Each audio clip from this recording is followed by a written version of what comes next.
Assalamualaikum warahmatullahi wabarakatuh. Bapak Ibu guru hebat, calon guru penggerak angkatan 7 dimanapun berada yang selalu bersemangat. Melalui tayangan ini, saya akan mempresentasikan tentang pemikiran Ki Hajar Dewantoro yang dapat diimplementasikan pada konteks sosiokultural di daerah kami.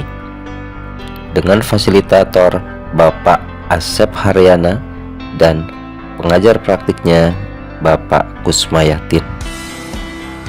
Namun sebelumnya akan saya perkenalkan rekan-rekan saya satu kelompok di ruang kolaborasi pendidikan guru penggerak angkatan 7 yang telah ikut serta merumuskan bahasan saya kali ini. Salam semangat, salam sehat dan bahagia selalu. Dari kanan berturut-turut Pak Iwan Setiawan, Pak Asep Nurdian, Pak Iwan Ridwan Kurnia, Bu Uis Tati, dan saya sendiri Arif Rianto. Baiklah Bapak Ibu, kita akan mulai pembahasan ini dengan sebuah tema permainan tradisional ditinjau dari pemikiran Ki Hajar Dewantoro. Namun sebelumnya, tentu kita harus tahu dulu apa saja pemikiran-pemikiran Ki Hajar Dewantoro yang dapat kita implementasikan pada konteks sosiokultural di tempat kita. Yang pertama, menuntun segala kodrat yang ada pada anak.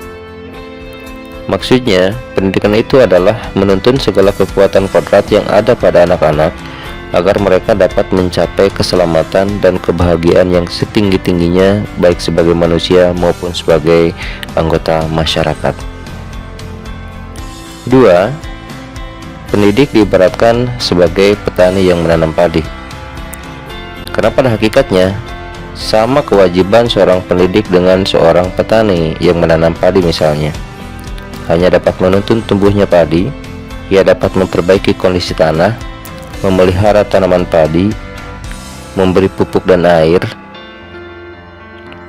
membasmi hama yang mengganggu hidup tanaman padi, dan lain sebagainya.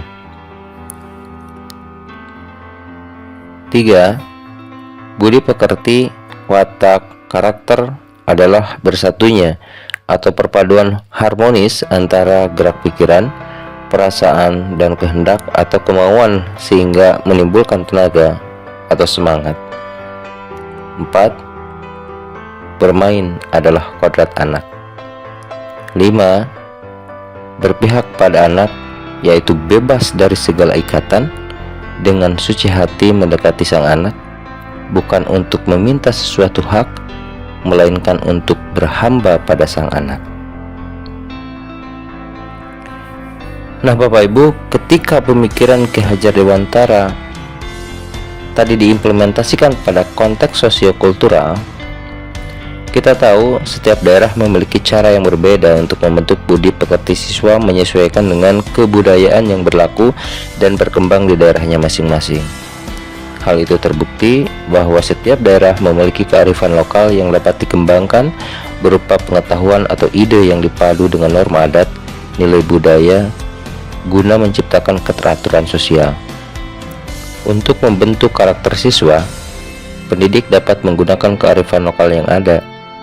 Selain dapat melestarikan kearifan lokal yang ada, pendidik juga dapat menanamkan nilai-nilai karakter yang dipraktekkan siswa melalui permainan tradisional, yang nantinya nilai-nilai karakter tersebut dapat diterapkan dalam kehidupan sehari-hari. Karakter siswa sekolah dasar misalnya berada pada fase senang mempelajari hal-hal yang konkret. Apalagi untuk membentuk karakter tidak cukup sampai pada pemahaman secara kognitif mengenai pengertian karakter dan nilai-nilai karakter, sehingga perlu adanya inovasi untuk mengembangkan pendidikan karakter.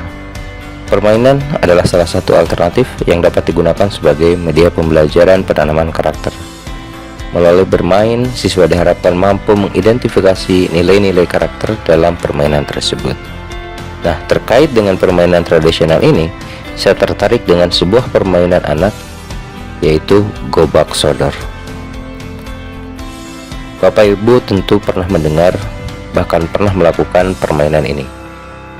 Gobak sodor, atau banyak juga yang menyebutnya galah asin, adalah salah satu permainan tradisional asal daerah istimewa Yogyakarta yang juga terkenal dan biasa dimainkan di tempat kami di Kabupaten Garut.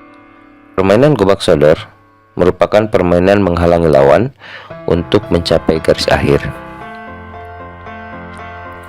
Cara bermain gobak sodor, yaitu permainan yang terdiri dari dua tim, yaitu tim penjaga dan pemain. Setiap orang di tim penjaga membuat penjagaan berlapis dengan cara berbaris ke belakang sambil merentangkan tangan agar tidak bisa dilalui oleh tim lawan. Satu orang tim penjaga bertugas di garis tengah yang bergerak tegak lurus dari penjaga lainnya. Jarak antara satu penjaga dengan penjaga yang lain kurang lebih sejauh 5 langkah, sedangkan jarak rentangan ke samping sejauh 4 kali rentangan tangan. Wilayah permainan dan garis jaga ditandai oleh kapur biasanya. Selama permainan berlangsung, salah satu kaki penjaga harus tetap di garis jaga. Ia tidak bisa bergerak bebas untuk menghalangi pemain lawan. Ia tidak bisa bergerak bebas untuk menghalangi pemain lawan melaluinya. Jika pemain lawan tersentuh oleh penjaga, maka pemain pun gugur. Kemenangan akan diperoleh tim penjaga jika berhasil mengenai seluruh pemain lawan. Nah, itu mungkin sedikit gambaran atau sekilas tentang permainan gobak sodor. Lalu, apa kekuatan konteks sosiokultural atau nilai-nilai luhur budaya yang sejalan dengan pemikiran Ki Hajar Dewantara? Nilai-nilai karakter yang ditemukan dalam permainan gobak sodor diantaranya yaitu religius, kejujuran, kecerdasan, ketangguhan, kedemokratisan, kepedulian, nasionalisme, kepatuhan, kesadaran hak dan kewajiban, serta tanggung jawab. Lalu, bagaimana pemikiran Ki Hajar Dewantara dapat dikontekstualkan sesuai dengan nilai-nilai luhur kearifan budaya daerah kami yang relevan menjadi penguatan karakter murid pada konteks lokal sosial budaya? Hal ini dapat terlihat dari bagaimana peserta didik menjalani kehidupan kesehariannya, baik sebagai individu maupun sebagai anggota masyarakat. Seperti apa yang tergambar dalam permainan gobak sodor tadi, misalnya nilai religius dalam permainan gobak sodor digambarkan dengan perilaku siswa sebelum permainan. Mereka berdoa terlebih dahulu, tidak mengejek sesama dengan kata yang kasar, dan para siswa selalu melakukan permainan dengan selalu tersenyum dan bertegur sapa dengan kawan dan lawannya. Nilai kejujuran dalam permainan gobak sodor disimpulkan dari tindakan jujur siswa selama permainan. Siswa selalu bertindak sesuai dengan peran yang ia dapatkan. Nilai kecerdasan masuk dalam nilai karakter gobak sodor karena siswa dituntut untuk mengambil keputusan secara cepat saat dibutuhkan. Kemudian permainan gobak sodor juga menuntut siswa untuk tidak mudah menyerah dan membentuk siswa untuk mampu mengatasi hadangan dari lawan atau mencoba menahan lawan yang mencoba untuk melewatinya. Kemudian nilai kedemokratisan. Nilai kedemokratisan dianggap masuk karena siswa ketika bermain selalu menjunjung nilai toleransi, menerima masukan kawan setimnya.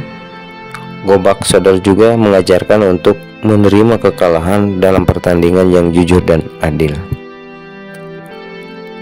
Kemudian nilai kepedulian. Nilai kepedulian dianggap sebagai nilai gobak sodor karena selama dan setelah permainan siswa diharuskan untuk memelihara kebersihan, keindahan, dan kelestarian alam, dan siswa selalu membantu kawannya yang kesulitan. Nilai nasionalisme dianggap ada dalam permainan gobak sodor karena tercermin dari kecintaan siswa terhadap kearifan lokal yang dimiliki oleh Indonesia. Siswa juga melestarikan dan mengembangkan nilai-nilai dan budaya daerahnya, serta dengan gobak sodor siswa diajarkan apa arti persatuan dari hal yang kecil. Nilai kepatuhan ada karena siswa harus patuh terhadap rule of the game dari gobak sodor itu sendiri. Nilai kesadaran hak dan kewajiban tercermin dari perilaku siswa yang ketika bermain gobak sodor itu harus sesuai dengan perannya. Misalnya ketika menjadi tim bertahan, siswa diharuskan untuk menjaga lawan agar tidak lolos dan begitu sebaliknya. Nilai tanggung jawab tercermin dari siswa yang ketika melanggar aturan permainan, mereka bersedia dikenai sanksi. Nah, mungkin itu beberapa karakter luhur yang ada dalam permainan gobak sodor yang bisa kita kembangkan, yang bisa kita tanamkan, yang kemudian bisa peserta didik aplikasikan dalam kehidupan kesehariannya. Lalu apa kekuatan pemikiran Ki Hajar Dewantara yang menebalkan laku murid di kelas atau di sekolah sesuai dengan konteks sosial budaya daerah kami? Jadi salah satu kekuatan pemikiran Ki Hajar Dewantara yang menebalkan laku murid di kelas atau di sekolah sesuai dengan konteks sosial budaya daerah kami jika dihubungkan dengan permainan tradisional anak gobak sodor tersebut, yaitu tentang budi pekerti atau watak atau karakter melalui proses pendidikan, terutama pendidikan formal. Siswa dapat dibantu untuk mengerti nilai karakter yang tentu tidak terlepas dari trilogi pendidikan Ki Hajar Dewantara, yaitu ing ngarsa sung tulodo, ing madya mangun karso, dan tuturi handayani. Bapak Ibu calon guru penggerak yang saya hormati, mungkin itu yang dapat kami sampaikan untuk kali ini. Mohon maaf atas segala kekurangan. Billahi fisabilil haq. Wassalamualaikum warahmatullahi wabarakatuh.